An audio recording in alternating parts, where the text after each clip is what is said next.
Hello বন্ধুরা, শীতের শোল খেতে কে কে পছন্দ করো তোমরা? আজকে শোল মাছ বানিয়েছিলাম।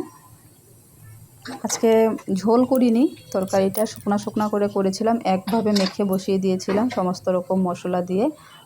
এখানে দেখো শোল মাছটাকে প্রথমে ভালো করে কেটে ধুয়ে নিয়েছি, তারপর আলু পেঁয়াজ দিয়ে সমস্ত রকম মশলা আদা রসুন পেঁয়াজ দিয়েছি অল্প করে বেটে। তারপর সব কিছু ভালো করে মেখে তারপর কড়াইটা ভালো করে গরম করে সেখানে দিয়ে দিয়েছি।